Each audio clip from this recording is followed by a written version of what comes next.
The Unbelievable Story in a Mad Plane Over the Amazon, Part 2. She paused just briefly, then decided survival. That would be her mission now. Luckily, Julia had joined her father on countless jungle expeditions. She knew the basics. In her pockets, 3 candies. That was it. No water, no meds, no knife. Nothing but the clothes on her back, 1 sandal, and her mind. What would Miss Marple do? She whispered, trying to summon a spark of humor in the face of madness. The answer was simple. Miss Marple would analyze the facts, make a plan. And that's exactly what Julia did. Day 1 felt like a fever dream. The heat was crushing. The humidity soaked her skin until she was dripping without pause. Mosquitoes swarmed her like smoke, turning her arms and legs into blistering patterns of pain. Day 2. She made a decision. She would not sit and wait to be rescued. The Amazon jungle stretches over hundreds of thousands of square miles. No one would find her, not by chance. But water flows toward people. That's what her father always said. Find a stream, it leads to a river, and rivers lead to life. So Julia fought her way through the jungle. Hour by hour, bush by bush. The pain in her shattered collarbone was almost unbearable. But she pushed on. No stopping, no resting. Late that afternoon she heard it. A gentle gurgle. Water. A narrow stream, clear enough to see the pebbles beneath the surface. She dropped to her knees and drank like a wild animal. The cold water hit her dry throat like a miracle. It gave her the strength to keep moving. And she did.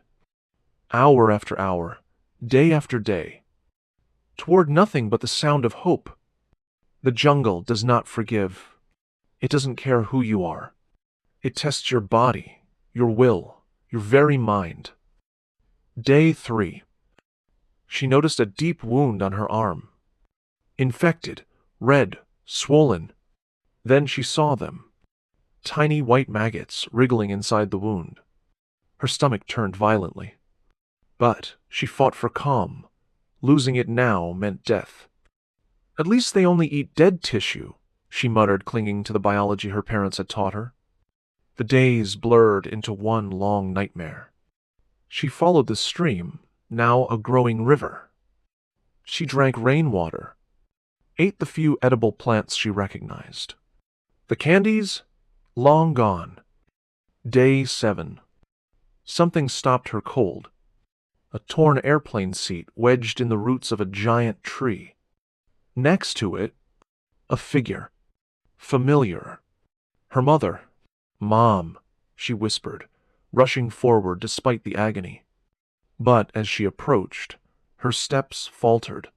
Maria was still strapped in, still upright, but her eyes were lifeless, staring into the green jungle sky. She had survived the fall, but not the hours after. Something inside Julia shattered. She collapsed to her knees, sobbing uncontrollably.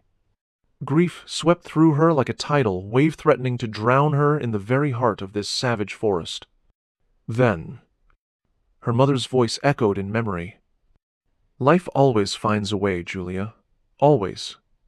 Julia stood up, shaking, broken, but breathing. She would survive.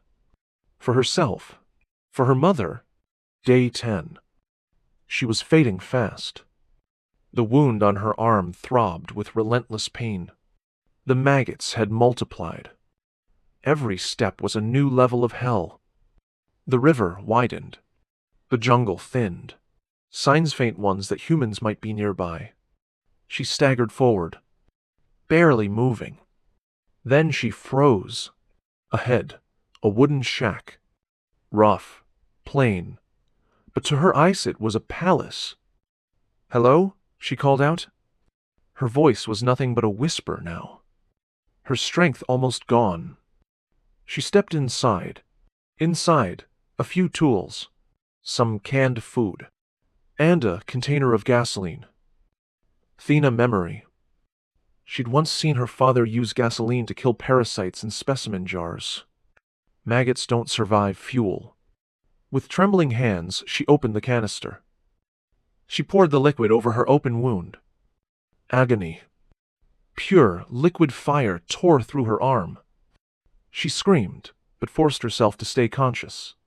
The maggots twitched, dropped, died. She collapsed, outside the shack, and lost consciousness. When she awoke, 3 Peruvian lumberjacks stood over her, eyes wide in disbelief. A girl, alone, from the jungle. El avión, she whispered. The plane crashed. They rushed her to safety first by boat, then by air, to a hospital in Lima. The news spread like wildfire. One girl, 19, 2 passengers. Only one survivor. From Flight 508. Doctors called it a miracle. The odds of surviving a 10,000-foot fall? Below 0. But Julia hadn't just survived the fall. She had survived 10 days in the merciless Amazon. With no gear, no food, no help, and injuries that would cripple most. Later, when asked how she did it, she answered with the same calm clarity that had guided her from the very start. I knew panic would kill me, so I had to think, step by step, one logical move at a time. Truth or fiction? You'll find out in the next video, when we return with a new unbelievable story. If this one moved you, hit like, subscribe, and let me know in the comments. Do you believe it? Truth? Or just fiction?